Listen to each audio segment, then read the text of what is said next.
मेरा मौजू है इस्लाम और साइंस। सबसे पहले तो मैं वजाहत करता चलूं आपको कि आखिर ये मौजू हमने चुना क्यों है। ये मौजू चुनने का ये मतलब बिल्कुल भी नहीं है कि हम लोग साइंस पर डिपेंडेंट है या हम लोग साइंस को अल्टीमेट मानते हैं। ऐसा बिल्कुल भी नहीं है। साइंस हमारे लिए ना अल्टीमेट है, ना ही हम लोग साइंस पर डिपेंडेंट है। हमारे लिए कुरान और सही हदीस काफी है। तो कुरान और सही हदीस से जो चीजें साइंस की मिलती हैं, हम उसको तस्लीम करते हैं। जो चीजें नहीं मिलती हैं, उसको हम तस्लीम नहीं करते। इसलिए हमेशा एक बात को याद रखना चाहिए कि हमारे लिए कुरान और हदीस सहाबा के फहम के मुताबिक ही अल्टीमेट है। वही हमारा मेयार है, वही हमारा स्केल है, साइंस नहीं है। फिर ये मौजू क्यों? ये मौजू दरअसल इसलिए क्योंकि बहुत सारे हमारे नौजवान हैं या बहुत सारे हमारे मुसलमान भाई या बहन हैं जो यूनिवर्सिटीज में, कॉलेजेस में जाते हैं, तो उनको लगता है कि इस्लाम जो है ये बहुत पिछड़ा हुआ दीन है। यानी जो 1400 साल पहले इस्लाम आया, अल्लाह के रसूल सल्लल्लाहु अलैहि वसल्लम शरीयत लेकर के आए, उस शरीयत में थोड़ा अपग्रेड करने की जरूरत है। बाज अहकामात दीन के ऐसे हैं जो लोगों की अक्ल में नहीं आते या लोगों को समझ नहीं आता है, तो लोग कह देते हैं ये शरीयत पुरानी हो गई है। जैसे हर धर्म में तब्दीली हो रही है, हर धर्म वाले समय के साथ चल रहे हैं, वक्त के साथ अपने आप को चेंज कर रहे हैं, तब्दील कर रहे हैं, इस्लाम को भी करना चाहिए। उसमें से एक अहम मौजू है साइंस का। लोगों को लगता है कि इस्लाम बहुत पिछड़ा हुआ है और साइंस जो है और आज के जो साइंटिस्ट हैं वो बहुत आला दर्जे की आज बातें हो रही है। इसलिए अगर हम दीन पर, इस्लाम पर चलेंगे तो हम दुनिया में आगे नहीं बढ़ सकेंगे। इसी गलत फहमी का कुछ इजाला करना है मुझको और आपको साथियों। आज मैं अपनी बातों से यह साबित करना चाहूंगा कि इस्लाम साइंस का मोहताज नहीं है। इस्लाम साइंस से बहुत ऊपर की चीज है साथियों, बहुत ऊपर की चीज है। क्योंकि साइंस बाज औकात यू टर्न भी ले लेता है। मतलब साइंस ने आज कुछ कहा, कल उस बात से फिर जाएगा, 10 साल बाद, 15 साल बाद फिर जाता है साइंस। इसको कहते हैं यू टर्न लेना। लेकिन हम और आप साइंस की उन बातों को लेंगे जो एस्टैब्लिश्ड साइंटिफिक फैक्ट्स हैं, यानी अब जो नहीं बदलेगा। तो भाइयों, ये मौजू की वजाहत हमने की ताकि हम और आप जान लें कि हमारे लिए हमारा दीन अल्टीमेट है और अपने दीन पर फक्र करिए।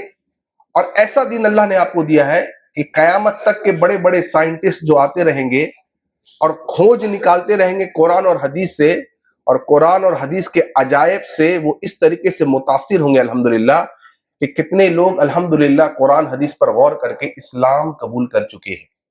उनमें से एक मैं मिसाल आपको देना चाहूंगा। हमारे जिस्म को जब हम और आप देखते हैं तो हमारे जिस्म में खून की नली जो है ये दौड़ रही है, यानी इसको हम लोग कहते हैं ब्लड वेसल्स अंग्रेजी में। तो सर से लेकर के पैर तक ये ब्लड वेसल्स जो है ये फैली हुई है, और ये ब्लड वेसल्स जो है ये बिल्कुल एक दूसरे से टैंगल्ड है। यानी अगर आप धागा ले लीजिए, या पहले के जमाने में हेडफोन होता था वायर वाला, आज तो वायरलेस हेडफोन भी आते हैं, लेकिन पहला वाले एग्जाम में देखेंगे आपके वायरलेस वायर्ड हेडफोन होता था, या धागा बहुत सारा ले लेंगे और उसको अपने पॉकेट में आप रख लीजिए या कहीं पर आप रख दीजिए, तो आप क्या देखेंगे कि वो उलझ जाता है। लेकिन ये जो ब्लड वेसल्स है मेरे और आपके अंदर, ये कभी उलझता नहीं है। मतलब एक दूसरे पर यूं ऐसे चढ़ नहीं जाता है। अगर एक दूसरे पर बिलफर्द अगर हम मान लें अगर चढ़ जाए ब्लड वेसल्स, तो क्या होगा? खून का फ्लो रुक जाएगा, और अगर खून का फ्लो रुक जाए इंसान मर जाएगा। इंसान को फालिज अटैक हो सकता है, मुख्तलिफ चीजें हो सकती हैं, यहां तक कि उसकी मौत भी हो सकती है। अब मेरा आपसे एक सवाल है, ये जो ब्लड वेसल्स हमारे सर से लेकर के हमारे पैर तक है, खून की नलियां, ये कितने लंबे हैं? हम में से कोई आदमी आप बताइए, गेस करिए। ये जो ब्लड वेसल है सर से लेकर के हमारे पैर तक, ये कितने लंबे हैं? कोई अंदाजा बताइए। जी, देखिए भाई ने कहा, अंदाजा लगाया, माशाल्लाह। हाँ, बाज लोग कहेंगे कि भाई कितना होगा हमारा, सर से लेकर के पैर तक 6 फुट 5 फुट का आदमी कोई होगा, तो उसी के अराउंड कुछ लोग बोलेंगे। लेकिन भाई ने कुछ करीब आंसर दिया माशाल्लाह। अजीब बात है कि आज की स्टैब्लिश्ड साइंस ये बात कह रही है कि जो ब्लड वेसल्स हैं हमारे बॉडी में, ये 1 लाख किलोमीटर लंबे हैं। यानी अगर एक एक ब्लड वेसल को लेकर के एक के बाद एक के बाद एक के बाद अगर लगाया जाएगा सीधा, तो 1 लाख किलोमीटर तक ये चली जाएगी। वो कितना होगा? अगर इस धरती पर, जिसपे हमारा पर, जिस जमीन पर, अगर इस जमीन को कोई आदमी बांधना चाहे रस्सी से, मिसाल के तौर पर अगर कोई बांधना चाहेगा रस्सी से, तो अगर हमारे ब्लड वेसल्स को एक के बाद एक सरिया करके अगर उसको बांधेगा, तो कम से कम 2 से 4 मर्तबा एक आदमी के ब्लड वेसल से इस पूरी धरती को बांधा जा सकता है। अल्लाहु अकबर कबीरा। सोचिए अब कितनी अजीब बात है कि ये 1 लाख किलोमीटर लंबा ब्लड वेसल हमारे जिस्म में मौजूद है। हम लोग उठते हैं, बैठते हैं, सोते हैं, बच्चे खेलते हैं, बाज़ औक़ात हम और आप क्या कुछ नहीं कर रहे हैं, लेकिन आज तक ये ब्लड वेसल्स एक दूसरे पर चढ़े नहीं है, टैंगल्ड नहीं है। ये किसका कमाल हो सकता है? ये कौन सी ऐसी टेक्नोलॉजी या कौन सी ऐसी साइंस या कौन सी ऐसी दवा हम और आप ले रहे हैं जो उस खून की नली को एक दूसरे पर चढ़ने से रोक रहा है? जबकि हम मिसाल देखते हैं कि वायर्स को, अगर चंद वायर को, लाल पीले हरे किस्म के वायर्स होते हैं, उसको अगर एक डब्बे में रख दिया जाए और कुछ दिन बाद आप निकालेंगे तो आप क्या देखते हैं? वो वायर जो है वो उलझे हुए हैं। लेकिन ये नहीं उलझता। ये किसका कमाल है? सोचिए किसका कमाल है? हमारी आंख, अल्लाह सुब्हानहू व तआला ने हमको आंख अता किया, पूरे जिस्म में बहुत सारी चीजें अल्लाह ने अता की। आंख को जब हम और आप देखते हैं तो आप देखें ये जो आंख है हमारी, कितनी अजीब चीज है ये। आज दुनिया में लोग कैमरा ले रहे हैं, मोबाइल फोन्स ले रहे हैं, 56 मेगापिक्सल वगैरह वगैरह वगैरह। हमारी आंख का मेगापिक्सल कितना है? अब कितनी अजीब है हमारी आंख की फोटोग्राफी, आंख का कैमरा, कि जब हम किसी चीज को देखते हैं या किसी इंसान को देखते हैं और एक मर्तबा यूं ऐसा बंद करते हैं आंख, उसका इमेज, उसकी तस्वीर हमारे जहन में छप जाती है। 10 साल के बाद भी अगर उस आदमी को आप देखेंगे ना, तो आप पहचान जाएंगे ये वही आदमी था। कितनी अजीब टेक्नोलॉजी है। और आज के जो माहिरीन हैं आंख के, यानी हमारे जिस्म में आंख, हाथ, नाक सब कुछ है, तो आप देखिएगा कि मुख्तलिफ डॉक्टर्स होते हैं जो अलग अलग स्पेशलिस्ट होते हैं, जैसे आई स्पेशलिस्ट, ईयर स्पेशलिस्ट वगैरह वगैरह। वो कहते हैं माहिरीन कि एक आदमी, हम और आप यूं आंख को ब्लिंक करते हैं, this is called blinking of the eyes. यूं ऐसा हम करते रहते हैं, हमको पता भी नहीं चलता है, फितरी तौर पर हम करते रहते हैं। कितने बार करते हैं? तो जो माहिरीन है वो लोग कह रहे हैं कि 20,000 मर्तबा ऑन एन एवरेज एक आदमी एक दिन में अपनी आंखों को यूं खोल रहा है, बंद कर रहा है, खोल रहा है, बंद कर रहा है। 20,000 मर्तबा ऑन एन एवरेज, कोई कम कोई ज्यादा, लेकिन अप्रोक्सीमेटली 20,000 के आसपास। अब मुझे आप बताइए, ये डेली एक आदमी कर रहा है। यानी जब से हम और आप पैदा हुए हैं, और सब कोई, मर्द और औरत, बच्चा बूढ़ा, सब अप्रोक्सीमेटली इतनी मर्तबा आंखों को खोल रहा है, बंद कर रहा है। अब आप सोचिए, अगर एक पेंच को, एक स्क्रू है, पेंच है जो केवाड़ी में लगा रहता है, अगर उसको आप 20,000 मर्तबा या 4,000 मर्तबा या 10,000 मर्तबा पर डे खोलिए और बंद करिए, यूं खोलिए और बंद करिए, उस पेच का क्या होगा? मुझे बताइए क्या होगा? आला तरीन पेच है, बहुत उम्दा किस्म का, द बेस्ट क्वालिटी जो अवेलेबल है, उस पेच का क्या होगा? वो ढीला हो जाएगा, वो काम नहीं करेगा। कुछ दिन में आपकी जो खिड़की है या आपका जो दरवाजा है वो निकल बाहर आएगा। क्यों? 20,000 मार 10,000 बार आप खोल बंद करेंगे भाई साहब, तो यही होगा ना। आप जरा गौर करिए, हम और आप अपनी आंखों को 20,000 मर्तबा ऑन एन एवरेज खोल बंद कर रहे हैं डेली, और अल्हम्दुलिल्लाह आज तक हमारी आंखें ढीली नहीं हुई। अल्हम्दुलिल्लाह, ये किसका कमाल है? यानी कौन सा ऐसा साइंटिस्ट है या कौन सी ऐसी दवा है जो इस कारीगरी पर काम कर रही है? जरा गौर करिए और सोचिए। और आंख जो मेरी आपकी है साथियों, आंख के अंदर ये जो हम देख रहे हैं व्हाइट वाला हिस्सा जो है, सफेद वाला, इसको साइंस कहती है, ये इसको कहा जाता है स्क्लेरा। कुछ टर्म्स आएंगे, याद रखने की कोशिश करिएगा। हाँ, और आंख की जो पुतली होती है, जो है हमारा, उसमें देखिएगा 2 होता है, एक बड़ा वाला और एक उससे छोटा, ब्लैक। ब्लैक वाले को कहते हैं प्यूपिल और उससे बड़े वाले को कहते हैं आइरिस। ये क्या काम करता है मुख्तसर मैं आपको बता रहा हूं। ये जो लाइट हमारे अंदर आंख के अंदर आ रही है, ये जो आंख का बीच वाला हिस्सा है आइरिस और प्यूपिल, ये अलाउ करता है कि कितना लाइट अंदर आपके आंख के अंदर जाएगा। अब एक बात और, आंख के अंदर अब रॉड्स और कोन्स है, इनका क्या काम है? इनका ये काम है कि रात में अंधेरे में देखने के लिए, अंधेरी हो गई, अंधेरा हो गया, कुछ बल्ब वगैरह जल रहे हैं, तो दिन की तरह तो आप क्लियर विजन नहीं ला पाते, तो रात में विजिबल चीजों को देखने के लिए, नाइट विजन के लिए अल्लाह ताला ने आपके आंख के अंदर एक चीज रखी जिसे हम कहते हैं रॉड्स, उसका ये काम है। अब जरा सोचिए, अगर इस रॉड्स में खराबी हो जाए एक इंसान के, तो क्या होगा? उसको डॉक्टर से नहीं मिलने पड़ेंगे, लाखों करोड़ों रुपए उसको खर्च करने पड़ेंगे, लाखों करोड़ों खर्च करने पड़ेंगे। और अगर कोन्स में खराबी हो जाए तो क्या होगा? चलिए, अब जब ये लाइट अंदर चली गई मेरे और आपके अंदर, तो मैं इस स्टैंड को देख रहा हूं, मैं आपको देख रहा हूं, आपका सर ऊपर पैर नीचे दिख रहा है मुझे, क्योंकि हमारे आंख के अंदर जो रेटिना है उस पर इमेज ऐसा ही बन रहा है। लेकिन साइंस एक बहुत हैरत अंगेज बात कह रही है, वो क्या कि रेटिना पर जो इमेज बन रहा है, जब किसी आदमी किसी चीज को देखता है तो वो इमेज उल्टा बन रहा है। मतलब जब मैं आपको देख रहा हूं और आप मुझको देख रहे हैं, तो आंख के अंदर जो रेटिना है साथियों, जहां इमेज बनता है, वहां पर सर ऊपर है और पैर नीचे है। अब इस रेटिना से एक नस गई है यहां पर, दिमाग की, इसको कहते हैं विजनरी एरिया, यहां पर यह नस इतनी बड़ी होगी साथियों। अब यह नस उस उल्टी इमेज को दिमाग के आते आते सीधा कर देती है। कैसे कैसे हो रहा है?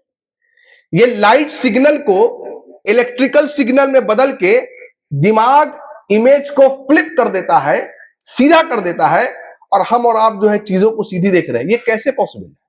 ये कौन करता है? चेन्नई के एक बहुत बड़े डॉक्टर हैं, उनका नाम है डॉक्टर सुजीत कुमार मिश्रा, आंख के स्पेशलिस्ट हैं वो। मैं उनसे मिला, मुलाकात हुई मेरी। 25 से 30 साल गालिबन उन्होंने रेटिना पर काम किया है, 25 से 30 साल सिर्फ रेटिना पर, और कुछ इसके माहिर नहीं। He is a retina specialist, Chennai के डॉक्टर है। मैंने उनसे मिला, मुलाकात हुई। मैंने उनसे पूछा कि डॉक्टर साहब, ये आंख के रेटिना पर इमेज उल्टा बनता है, सही? उन्होंने कहा सही। फिर मैंने कहा कि डॉक्टर साहब, ये दिमाग में जो नस जा रही है आंख वाली, वो उसको सीधा कैसे कर दे रही है? कैसे होता है ये? आप जानते वो क्या कहते हैं? वो कहते हैं कि अगर आपके जबान में हम जवाब देंगे तो कहेंगे साइंस के पास इसका कोई जवाब नहीं है, अल्लाह कर देता है। अल्लाह अकबर। 30 साल एक आदमी एक चीज पर महारत हासिल करता है, उसके बावजूद भी उसको ये नहीं पता है, पूरी साइंस की दुनिया को ये नहीं पता है कि आखिर ये इमेज फ्लिप करके सीधा कैसे हो जा रहा है, नहीं पता। देखिए, मैं आपको एक मिसाल के तौर पर लेके लाया हूं दिखाने के लिए। देखिए, ये कप है। अब ये देखिए, ये कप के लाइट से अंदर आपके आंख के अंदर आई, ये है रेटिना, ये रेटिना है। अब ये रेटिना, यहां पर देखिए कप का इमेज कैसा बन रहा है, सीधा या उल्टा? उल्टा, करेक्ट। लेकिन जब ये ब्रेन को गई, दिमाग को गई ये नस, सीधा हो गया कप। कौन कर रहा है? कौन सा ऐसा साइंटिस्ट है या कौन सी ऐसी साइंस है दुनिया की जो इस बात को बतला दे, जवाब दे दे? और कौन सा ऐसा आदमी है कि अगर अल्लाह रब्बुल आलमीन इस नस में, ये जो नस है, अगर इसमें गड़बड़ी हो जाए तो क्या होगा बतलाइए? सारी चीजें आपको उल्टी दिखेंगी, सारी चीजें आपको उल्टी दिखेंगी। लोगों का सर नीचे पैर ऊपर दिखेगा आपको। आप अल्लाह से मौत मांगेंगे, अल्लाह मुझे मौत दे दे। सवाल उठता है साथियों, इस नस में, और अल्लाह ना करे किसी को प्रॉब्लम हो जाए, तो आप मुझे बताइए कितने रुपए खर्च होंगे? शायद अरबों अरबों रुपए खर्च हो जाएंगे। शायद वो आदमी अपनी पूरी जायदाद, प्रॉपर्टी, सेविंग सब लगा देगा। एक नस में अगर प्रॉब्लम हो जाए तो आप बतलाइए कौन कर सकता है ये? पूछिए लोगों से, सवाल करिए लोगों से और उनसे बताइए, तब उनसे सवाल करिए। अब ये बताओ, इस्लाम ज्यादा सुपीरियर है या साइंस? एक नस होने। और मैंने आपको हवाला दिया डॉक्टर साहब का, जवाब उनके पास नहीं है और नहीं हो सकता है, क्योंकि ये सब कुछ करने वाला कौन है? अब एक बात मैं आपसे पूछना चाहूंगा, आंख में बाज़ औक़ात धूल धक्कड़ जाता है, कैसे साफ होता है? अपने आप। अल्लाह ने आंख के ऊपर, मेरे और आपके आंख के ऊपर एक चीज रखी है जिसको हम लोग कहते हैं टीयर ग्लैंड। उसका काम क्या है? बिल्कुल छोटा सा बारीक सा होता है। उसका काम क्या यहां पर है? ये एक फ्लूइड, मादा खारिज करता है, एक लिक्विड एक तरीके का, जो आपके आंखों में कचरा है उसको साफ कर देता है। इसलिए जब आप रोते हैं तो आंसुओं के जरिए से वो कचरे भी बाहर चले आते हैं। और आंख के इस कॉर्नर में देखिए, आपको एक लाल सा कोई चीज दिखेगा जी, इसका क्या काम है?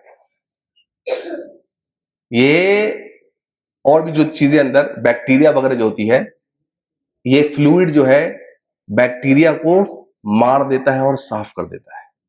अब आप मुझे बताइए, अगर अल्लाह ये काम नहीं करता तो और कौन कर सकता है? इसलिए भाइयों, मैंने क्या कहा आपको, बहुत सारी बातें साइंस की अकल में नहीं आएंगी। जैसे एक मिसाल मैं देता हूं, साइंस कहती है कि जब एक आदमी इंतकाल करता है तो इंतकाल के 4 घंटे, 3 घंटे, 4 घंटे, 5 घंटे के बाद उसका जिस्म अकड़ना शुरू हो जाता है। इसको कहते हैं राइगर मोर्टिस। समझे आप? इंसान मर गया, 4 घंटे के बाद उसका जिस्म अकड़ना शुरू हो गया, इसको क्या कहेंगे हम लोग? राइगर मोर्टिस कहेंगे, यानी जिस्म का अकड़ना इसको कहते हैं। लेकिन हम कुरान जब पढ़ते हैं तो हमने पढ़ा सूरह सबा में, सूरह नंबर 34 आप पढ़ेंगे तो अल्लाह ताला फरमाते हैं कि सुलेमान अलैहिस्सलाम जिनों से काम लेते थे, जिनों पर हुकूमत करते थे, बड़े बड़े पिरामिड वगैरह बनाया करते थे, बड़े बड़े भारी भारी पत्थर जिन उनके डर से उठाया करते थे। सुलेमान अलैहिस्सलाम, अल्लाह ताला फरमाते हैं, अपने लाठी से टेक लगा करके यूं खड़े हुए थे, ऐसा टेक लगा करके सुलेमान अलैहिस्सलाम खड़े हुए। अल्लाह ने उनको मौत दे दी और सुलेमान अलैहिस्सलाम उसी हालत में, मौत की हालत में यूं टेक लगा करके ऐसे खड़े हुए सुलेमान अलैहिस्सलाम। सवाल ये उठता है, ये जो टेक लगा के सुलेमान अलैहिस्सलाम खड़े हुए हैं, 4 घंटे के बाद और कई घंटों तक सुलेमान अलैहिस्सलाम का जिस्म, जिसमें रूह नहीं है, वो बिल्कुल वैसा ही रहा। सवाल ये उठता है कि आखिर उनके जिस्म से जब रूह निकल गया तो उनके जिस्म पर राइगर मोर्टिस क्यों नहीं हुआ? क्योंकि अल्लाह के रसूल सल्लल्लाहु अलैहि वसल्लम फरमाते हैं कि अंबिया के जिस्म पर अल्लाह ने मिट्टी को हराम कर दिया है। मतलब मिट्टी जो है अंबिया के जिस्म को नहीं खा सकती, लेकिन आम इंसान के जिस्म को खा जाती है। अब हर इंसान के जिस्म में राइगर मोर्टिस होता है उसके मौत के 4 घंटे के बाद। सुलेमान अलैहिस्सलाम के साथ ऐसा नहीं हुआ। इसका क्या जवाब है साइंस के पास? कोई जवाब इसका नहीं है साथी। एक और मैं वाकया बताता हूं कुरान मजीद से। सूरह बकरा पढ़ेंगे आप, सूरह नंबर 2 आयत नंबर 259। अल्लाह ताला फरमाते हैं कि उज़ैर अलैहिस्सलाम निकले और एक बस्ती से उनका गुजर हुआ, तो उन्होंने देखा कि बस्ती बिल्कुल ढा गई है, एज़ इफ मुर्दा हो गई है बस्ती। तो उन्होंने सवाल किया, अल्लाह, इस मुर्दा बस्ती को जो ढा गई है, इसको तू कैसे जिंदा कर दे, कैसे लहलहा देगा? तो अल्लाह ने फरमाया, आप देखिए मैं कैसे करूंगा। तो अल्लाह ताला ने उज़ैर अलैहिस्सलाम को मौत दे दी। कितने साल तक मौत की हालत में रहे? 100 साल। उज़ैर अलैहिस्सलाम के साथ उनका गधा था और उनके साथ उनका खाना भी था। 100 साल गुजर गए। उज़ैर अलैहिस्सलाम को अल्लाह ताला ने 100 साल के बाद हयात दी। अब 100 साल के बाद जब उज़ैर अलैहिस्सलाम उठे तो क्या देखते हैं? अल्लाह ने उनसे पूछा, कितने साल सोए आप? कितने साल सोए? उन्होंने कहा अल्लाह शायद एक दिन, शायद एक दिन। ये दलील है कि कब्रों में जो लोग हजारों हजार साल सोए हुए कल कयामत के दिन उठेंगे। अल्लाह के नबी सल्लल्लाहु अलैहि वसल्लम ने फरमाया, उनसे पूछा जाएगा कितने साल सोए, वो कहेंगे एक दिन या दिन का कुछ हिस्सा। देखिए वक्त को अल्लाह कैसे गुजार दे, ये अल्लाह पर है। साइंस का इसके पास कोई जवाब नहीं। अब सवाल ये उठ रहा है कि उज़ैर अलैहिस्सलाम बिल्कुल सही सलामत, यानी उनके जिस्म पर राइगर मोटिस नहीं हुआ, उनका खाना सही सलामत। अजीब बात है, 100 साल तक खाना वैसे का वैसे ही रहा और खाने पर कुछ भी नहीं हुआ। और अजीब बात क्या है कि जो उनका गधा था, उस गधे की गोश्त गायब, गधे की हड्डियां बाकी हैं। यानी उज़ैर अलैहिस्सलाम, उनका खाना और गधा, तीनों पर 100 साल का वक्फा गुजरा है। लेकिन हर पे जो वक्फा गुजरा है, अल्लाह ताला ने वक्त को अलग अलग से गुजारा है। ये कैसे हो सकता है, ये अल्लाह ताला बेहतर जानता है साथियों, कैसे हो सकता है। साइंस का इसके पास कोई जवाब नहीं है। इसलिए हमेशा याद रखिए, जब हम साइंस पढ़ते हैं और दीन पढ़ते हैं, तो लोग साइंस के जरिए से गुमराह कैसे हो गए। बहुत सारे लोग साथियों, क्यों? क्योंकि उन्होंने साइंस को मेयार मान लिया। देखिए हमारी अक्ल जो है ना भाइयों, हमारी अक्ल सोना तौलने वाली तराजू है। आपने सोना तौलने वाले तराजू को देखा है? छोटा सा होता है। और शरीयत जो है ये पहाड़ है। यानी अक्ल को नक्ल के ताबे करिए। नक्ल क्या है? कुरान और सुन्नत। जैसा कुरान और सुन्नत कहता है वैसा अपने अक्ल को मनवाइए कि यही बात है। अगर आप सोचेंगे मेरे अक्ल में ये बात नहीं आ रहा, तो आप गुमराह हो जाएंगे। जैसे बहुत सारे लोग गुमराह हो गए हैं साइंस को लेकर के। जैसे सर सैयद अहमद खान, अलीगढ़ मुस्लिम यूनिवर्सिटी के फाउंडर। क्या हुआ उनके साथ? गए बर्तानिया, इंग्लैंड गए, पढ़ के आए, बहुत आला तालीम हासिल कर ली, कुरान की तफसीर कर रहे हैं। अब उन्होंने क्या किया? नक्ल को अक्ल के ताबे नहीं किया। उनको लगा ये दुनिया जन्नत है, किधर है? फिर नबी सल्लम फरमाते हैं, कुरान कहता है ये दुनिया, और नबी कहते सल्लल्लाहु अलैहि वसल्लम ये दुनिया जन्नत जो है तो दुनिया से अरबों खरबों आप इमेजिन नहीं कर सकते कितनी बड़ी है। उनके जहन में ये बात, इन अकल में बात नहीं आई। उनको लगा ये बात अकल में फिट नहीं हो रही है। तो जो बात अकल में फिट ना हो, उन्होंने क्या किया? उसको रिजेक्ट कर दिया। जन्नत का इनकार कर दिया, जहन्नम का इनकार कर दिया, फरिश्तों का इनकार कर दिया, बहुत सारी चीजों का इनकार कर दिया। क्यों? अक्ल को नक्ल के ताबे नहीं बनाया। भाई कुरान ये कहता है, हदीस ये कहता है, साहबा ने ऐसा किया, मान लेना है। अक्ल में बात आए या ना आए, उसकी एक मैं मिसाल आपको देता हूं।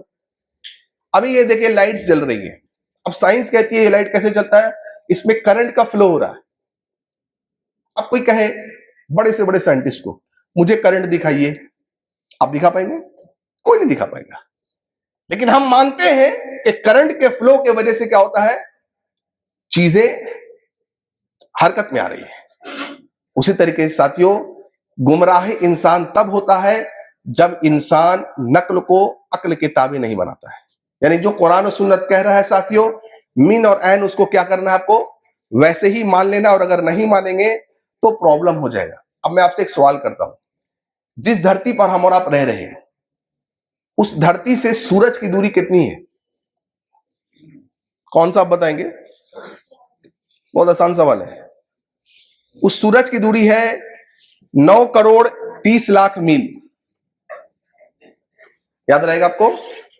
9 करोड़ 30 लाख मील सूरज जो है ये दूर है इस धरती से। आज के जो माहिरीन साइंटिस्ट हैं वो कह रहे हैं कि अगर ये सूरज धरती से थोड़ा और करीब हो जाता, थोड़ा सा करीब हो जाता, तो क्या होता? तो वो कहते हैं पूरी की पूरी धरती नष्ट हो जाती, यानी जल जाती, सारी की सारी चीजें जल जाती, यानी लाइफ पॉसिबल नहीं है। अगर सूरज थोड़ा सा ऊपर होता तो क्या होता? वो कहते हैं कि पूरी की पूरी चीज जो है जमीन पर बर्फ बन जाती, यानी फिर भी लाइफ पॉसिबल नहीं है।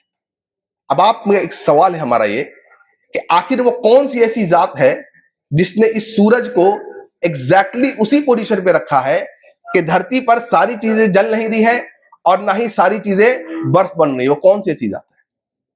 कौन सा ऐसा साइंसदान है जिसने जाकर के सूरज को एग्जैक्टली उसी प्लेस पे रखा है जहां पर लाइफ पॉसिबल हो सके? कौन सा ऐसा साइंटिस्ट है? तो जवाब आपको मिलेगा, दुनिया की कोई ऐसी साइंस नहीं है, बल्कि सिर्फ और सिर्फ ये कौन कर सकता है? अल्लाह ताला ही कर सकते हैं साथियों। अब मुझे आप बताइए, हम जो देख रहे हैं सूरज को, ये सूरज, अगर कोई आदमी बिलफर्द इस सूरज पे चला जाए, बिलफर्द, तो हमारी ये जो जमीन है ये कितनी बड़ी दिखेगी? देखिए, ये देखिए, ये सूरज है और हमारी जमीन बहुत बड़ी है साथियों, बहुत बड़ी है।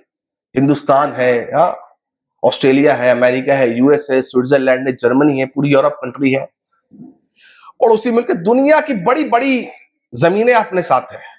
अब जरा आप देखिए, ये सूरज है और सूरज से ये हमारी धरती है वो कितनी बड़ी दिखती है? बिल्कुल एक डॉट। अब आप बताइए, जब धरती इतनी बड़ी दिख रही है तो हम और आप कहां दिखेंगे? हम और आप कहां दिखेंगे? ये इस धरती पर हम और आप रहते हैं। जब सूरज से अगर कोई आदमी बिलफर्द, साइंस कहती है, सूरज के पास चला जाए तो उस धरती उसको इतनी बड़ी दिखेगी। फिर हम और आप कहां हैं? क्या वजूद है मेरा आपका? क्या वजूद है? फिर अकड़ किस बात की? मैं इससे बात नहीं करूंगा, मेरा चलेगा, मेरी बात चलेगी, मेरी सरदारी चलेगी, मेरी प्रेसिडेंटशिप चलेगी, मेरी कुर्सी कोई खींच नहीं सकता, मैं सबसे आला हूं। किस बात का? आप कुछ भी नहीं है, कुछ भी आप नहीं है, हमारी कोई हैसियत औकात नहीं है। इसीलिए तो अल्लाह के रसूल सल्लल्लाहु अलैहि वसल्लम फरमाते हैं कि अल्लाह के नजर में इस दुनिया की कीमत मच्छर के पर के बराबर होती। मच्छर का पर कितना महंगा मिलता है बताइए आप? उसका कोई मोल नहीं है। अगर मच्छर के पर के बराबर इस दुनिया की हैसियत अल्लाह के नजर निगाह में होती तो अल्लाह ताला एक किसी काफिर को एक बूंद पानी तक नहीं देता। मतलब मच्छर भी नहीं, मच्छर के पर के बराबर भी अल्लाह ताला की नजर में इस दुनिया की कोई हैसियत नहीं। क्यों? क्योंकि मैंने आपको दिखाया ये कितनी बड़ी है। अब एक और मेरा सवाल है साथियों, ये जो सूरज है इसका वेट कितना है?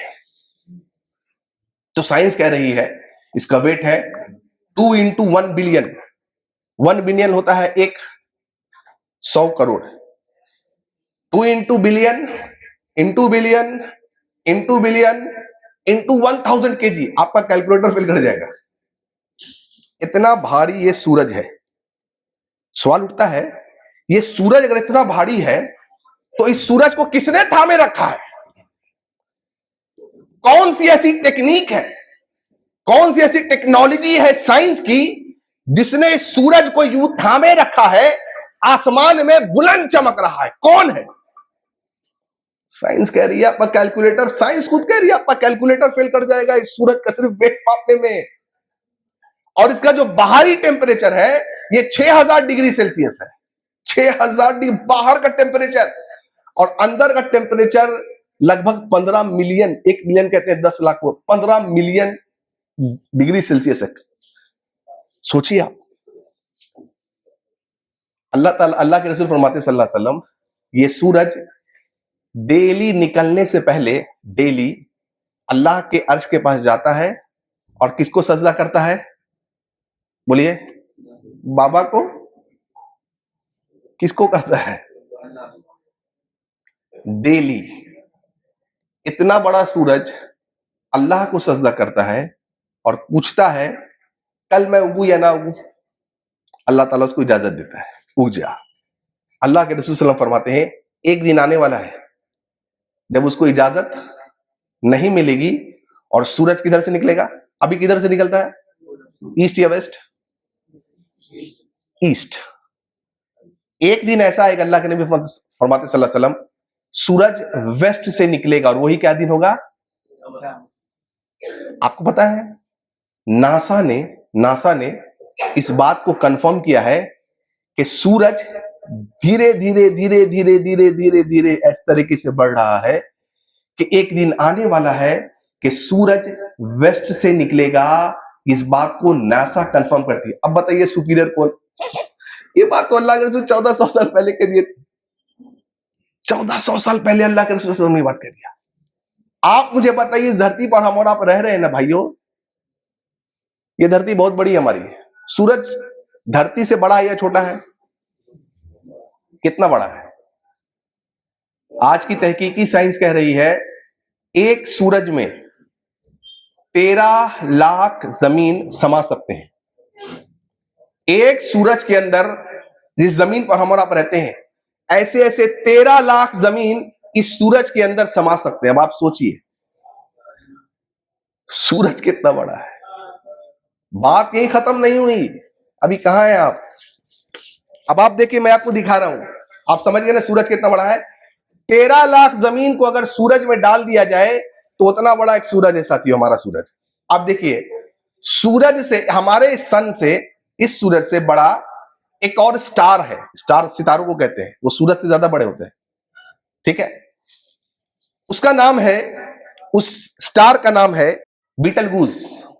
कितना बड़ा है? इस सूरज से, हमारे सूरज से 60 करोड़ ज्यादा बड़ा है। अब आप देखिए, ये वो सितारा है जो साइंस कह रही है,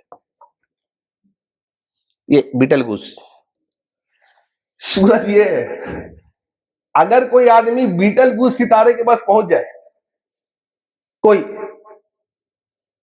तो उसको सूरज कैसा दिखेगा? डॉट। कौन सूरज? जिसमें 13 लाख अर्थ, 13 लाख जमीन समा सकते हैं।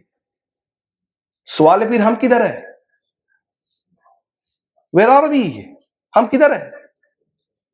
अब बात ये खत्म नहीं हुई, इससे बड़ा एक और सितारा है, उसको कहते हैं वी वाई कैनस मेजोरिस, साइंस नाम दे रही है। वो हमारे सूरज से 1 अरब गुना ज्यादा बड़ा है। अल्लाहु अकबर कबीरा।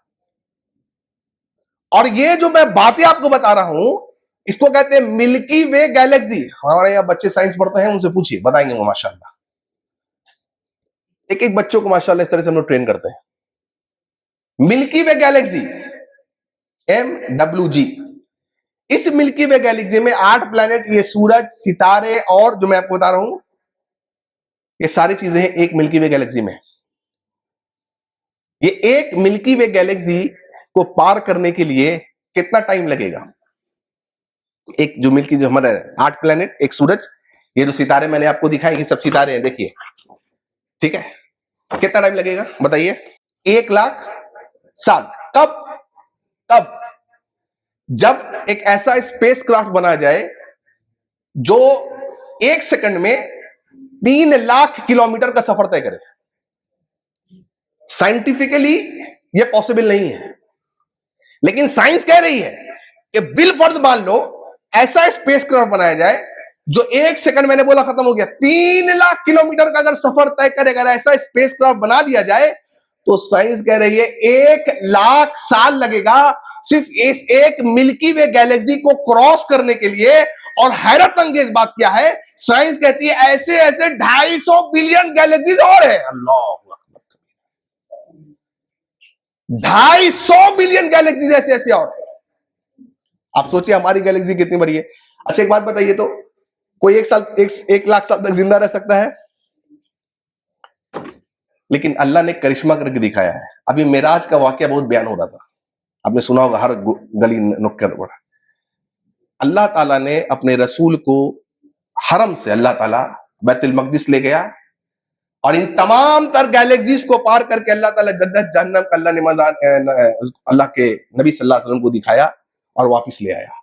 रात के आखिरी एक हिस्से में, अल्लाह अकबर, 1 लाख साल सिर्फ इस मिल्की वे गैलेक्सी को क्रॉस करने के लिए अल्लाह चाहे कुछ भी कर सकता है। इन अल्लाह अला कुल्ली शैइन, अल्लाहु अकबर कबीरा। साथियों, कुछ भी कर सकता है, कोई साइंस उसके सामने नहीं है, कोई साइंटिस्ट उसके सामने नहीं है। साथियों, हकीकी माबूद कौन है? अल्लाह है।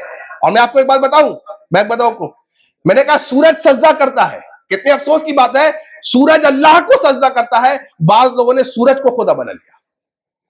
अल्लाह ने कुरान में क्या फरमाया? भाई सूरज चांद को सजदा ना करो, उसको सजदा करो जिसने सूरज और चांद को बनाया है। देखिए अकल, देखिए। अब आप सोचिए, जो रब्बुल आलमीन इतनी बड़ी गैलेक्सी को बना सकता है, और बनाया कि नहीं बनाया उसने? बनाया कि नहीं बनाया? आप बतलाइए, वो आपको एक 3 पाउंड का बच्चा नहीं देगा? हैरत अंगेज बात है लोगों की, जिन लोगों के जहन में ये बात नहीं आती है। अरे जो अल्लाह ये सूरज, चांद, सितारे, सैयारे सब कुछ बना सकता है, वो आपको एक औलाद नहीं देगा। ये औलाद कौन देगा? लिल्लाहि मुल्कु समावाति वल अर्द यखलुकु मा यशाउ। जमीन आसमान की बादशाहत अल्लाह के पास है। यहबु लिमन यशाउ इनासा व यहबु लिमन यशाउ ज़ुकूर औ युज़व्विजुहुम ज़ुकरान व इनासा। लोगों, जमीन आसमान की बादशाहत अल्लाह के पास है। जो चाहता है पैदा करता है, जो चाहता है पैदा करता है। जिसको चाहे बेटियां दे दे। अल्लाह ने पहले बेटियों का जिक्र किया। लोग बेटियों को मायूब समझते थे, अल्लाह ने बेटियों का जिक्र किया। जिसको चाहे बेटा दे दे, और जिसको चाहे बेटा बेटी मिला के दे दे, और जिसको चाहे कुछ ना दे। और हैरत अंगेज बात मैं आपको एक और बताऊं, हुनालिका दा ज़करिया रब्बहू। अल्लाह ताला कहता है सूरह इमरान के आयत नंबर 30 में, जब ज़करिया ने अपने रब को पुकारा, क्या कहा? क्या कहा? अल्लाह मुझे औलाद दे। लेकिन अजीब बात है, अजीब बात क्या है? साइंस कहती है अगर औरत बांझ हो, मर्द बूढ़ा हो, औलाद हो जाएगी? नहीं, नहीं हो सकती। साइंस रुक गई यहां पर, कोई जवाब नहीं। अल्लाह ताला कहते हैं हमारे नबी ज़करिया बूढ़े हो गए, खुद कहते हैं ज़करिया अलैहिस्सलाम के बुढ़ापे की वजह से मेरा सर यूं यूं हिलता था, इतने बूढ़े हो गए। बीवी बांझ है, औलाद नहीं है। बुढ़ापा, बीवी बांझ, औलाद नहीं। क्या करे? दुआ मांग रहे, अल्लाह क्या कर, औलाद दे दे। तमाम तर टेक्नोलॉजी फेल कर गई। अल्लाह ने क्या कहा? ए ज़करिया, हम आपको औलाद देंगे, औलाद नबी होगा, उसका नाम हम रखेंगे। और नाम क्या रखा? अल्लाहु अकबर। लीजिए, सारी टेक्नोलॉजी फेल कर गई साहब, सारी टेक्नोलॉजी फेल कर गई।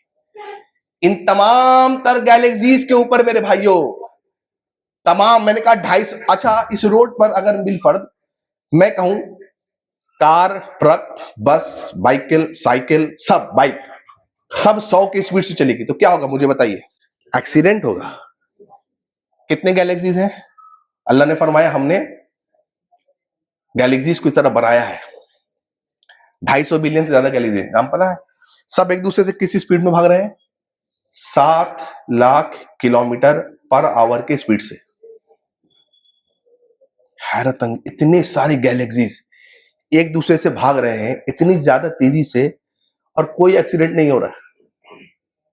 कौन कंट्रोल कर रहा है ये ट्रैफिक? एक अल्लाह। अल्लाह अकबर कबीरा। आप सोचिए, इन 250 बिलियन गैलेक्सीज के ऊपर क्या है अल्लाह की? क्या है? कुर्सी। कुर्सी, जो हम आयतल कुर्सी पढ़ते हैं, उसके ऊपर क्या है?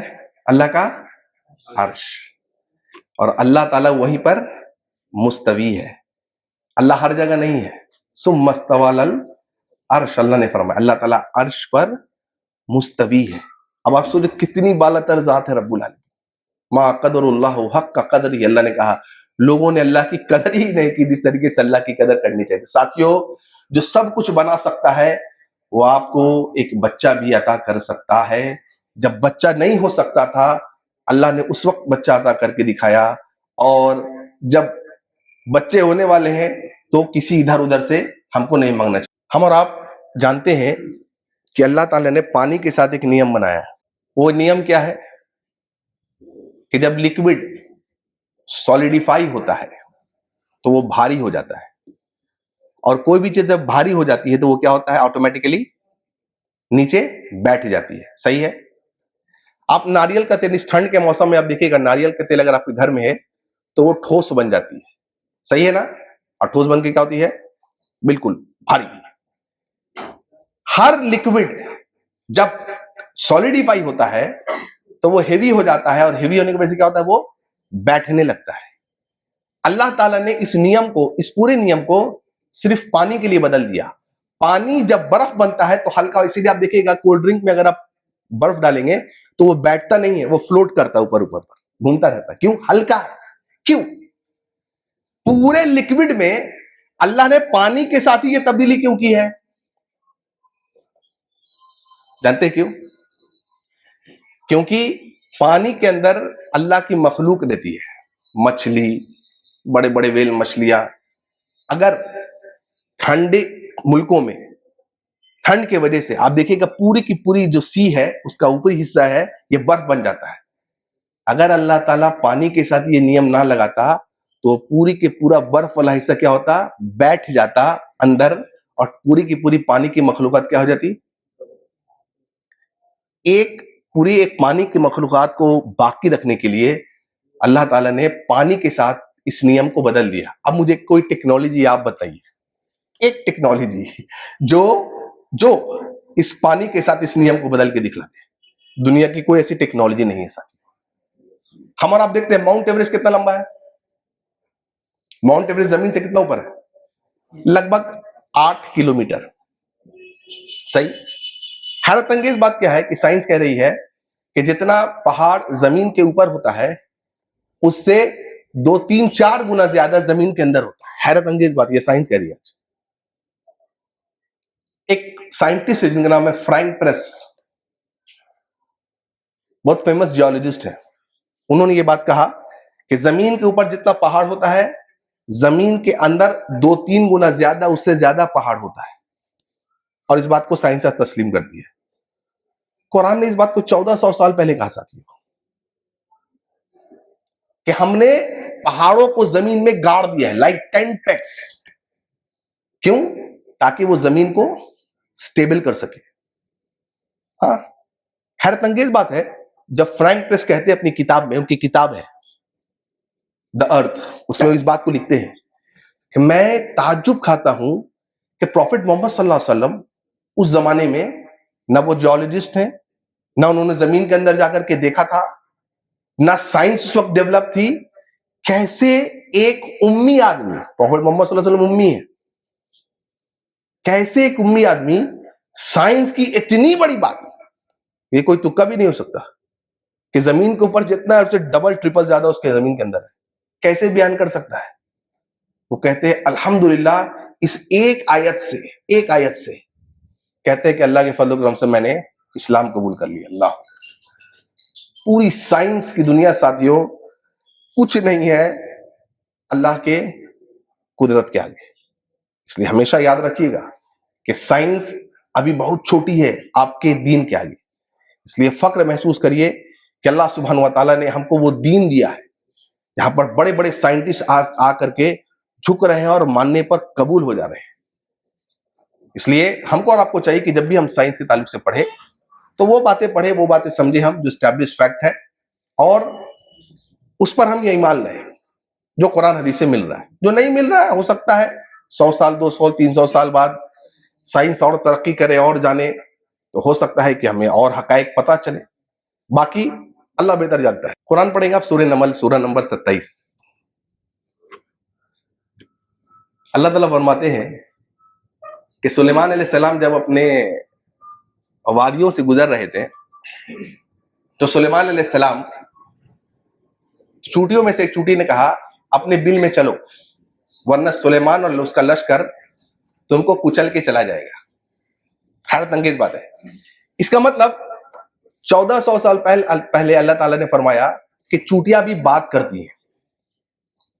अब बात करने के लिए साइंस कहती है आपके पास दांत भी होना चाहिए, होंठ भी होने चाहिए, तभी तो आप बात कर पाएंगे। अब चूटी कितनी बड़ी है सोचिए, इसका मतलब उसके होंठ भी है, उसका डाइजेस्टिव सिस्टम भी है। एक बहुत हैरत अंगेज बात है। मैं बात को बोल के इंशाल्लाह इस बात को खत्म करूंगा, शेख आगंस फिर इंशाल्लाह हम सुनेंगे चंद बातें। कुरान कहता है 1500 साल पहले की चूटियां बात करती हैं तो बड़े बड़े साइंसदान हंस पड़े, कहा देखो ये किस्से कहानी की किताब है, चूटियां बात करती है, चूटियां से आप कैसे बात करेंगे। हंस पड़े साइंसदान ने, और लोगों ने कुरान का मजाक उड़ाया। 1920 में 100 साल पहले एक प्रोफेसर है, प्रोफेसर लॉरेंस नाम है उनका, और उन्होंने एक एक्सपेरिमेंट किया। क्या एक्सपेरिमेंट किया? उन्होंने एक्सपेरिमेंट किया कि एक एल्युमिनियम के सिक्के पर चीनी का एक उन्होंने गुठली रखा, शुगर क्यूब, और क्या देखा कि एक चूटी आई, उस पर चढ़ी, उसके डायमेंशंस को उसने नापा, और चली गई। जा करके 13 चूटियों को लेकर के आई, 13 चूटियां उन्होंने गिना। जब वो गई वापस तो प्रोफेसर ने क्या किया, उस शुगर क्यूब को हटा लिया और सारी चूटियां आई, देखा कि शुगर क्यूब है नहीं, सब वापिस, सब वापिस। फिर कहते हैं कि फिर मैंने अब एक कॉपर कॉइन लिया और उस पर रख दिया। अब वो फिर चूटी आई, उसने फिर उस पर ऊपर चढ़ के नाप तोल किया उसको, फिर चली गई। और इस बार 26 चूटियों को लेकर के आई वो, जस्ट डबल। जैसे वो गई, कहते कि फिर मैंने हटा लिया था, मैंने देखा 26 चूटियों को लेकर। हैरत अंगेज बात है, हैरत अंगेज बात है। वो क्या कहते हैं, वो कहते हैं कि हमको पता चला है कि कॉपर एल्युमिनियम से ज्यादा है वेट में, ये तो हम जानते हैं, ये कैसे जानती है कि एक मर्तबा 13 चूटियों को ला रही है और दूसरी मर्तबा 26 चूटियों को ला रही है, यानी डबल वेट उठाने के लिए डबल आदमी चाहिए, कैसे? अल्लाहु अकबर कबीरा। उन्होंने मजीद रिसर्च किया, क्या कहा, इसका मतलब चूटियों को दिमाग होता है। अब चूटी कितनी बड़ी छोटी मखलूक है, उसके अंदर दिमाग कैसा है? उन्होंने मजीद एक्सपेरिमेंट किया और उन्होंने कहा हटा करके, और जब दूसरे बार शुगर क्यूब को हटा लिया गया, सारी चूटियां आई, तो सब चूटियों ने मिलकर उस चूटी को मार दिया। अपने एक्सपेरिमेंट का उन्होंने नाम दिया एंड्स नेवर लाई, चूटियां झूठ नहीं बोलती हैं। अल्लाहु अकबर कबीरा। मजीद उन्होंने एक्सपेरिमेंट किया तो पता चला कि चूटियां 3 तरीके से बात करती हैं, मैकेनिकल लैंग्वेज, बॉडी लैंग्वेज और एक और है फिजिकल लैंग्वेज। 3 तरीके से चूटियां बात कर रही हैं। 1920 में साइंस ने इस पर मुहर लगा दी कि चूटियां भी बात करती हैं, और उन सारे साइंसदानों पर और पूरी साइंस की दुनिया पर एक तमाचा अल्लाह सुब्हानहू व तआला ने उन्हीं के हाथ से उन्हीं पर खिलवाया कि जब 1500 साल पहले जब चूटियों में से एक चूटिया क्या कह रही थी, चलो चलो चलो सुलेमान और उनकी कौम आ रही है, वरना कहीं ऐसा ना हो कि सुलेमान ना चाहते हुए, ना समझते हुए, मतलब गफलत में कहीं हम पर रौंद के चले ना जाए। अल्लाह अकबर। सच देख रहे हैं आप कितना सुपीरियर है। इसलिए वैसे पढ़ने की कोशिश करें हम लोग, तो इंशाअल्लाह नकल को हमेशा अक्ल के ताबे रखिए, कभी इंशाअल्लाह हम लोग गुमराह नहीं होंगे। अल्लाह से दुआ और भी बातें हैं, कभी और इंशाअल्लाह मौका मिलेगा तो हम लोग गुफ्तगू करेंगे। अल्लाह से दुआ कि अल्लाह ताला हमें जब तक जिंदा रखे अक़ीदे तौहीद पे जिंदा रखे, अल्लाह ताला जब भी हमारा खात्मा अता फरमाए अक़ीदे तौहीद पे खात्मा अता फरमाए। व आखिरु दावाना अनिल हम्दुलिल्लाहि रब्बिल आलमीन। अस्सलामु अलैकुम व रहमतुल्लाहि व बरकातुहू।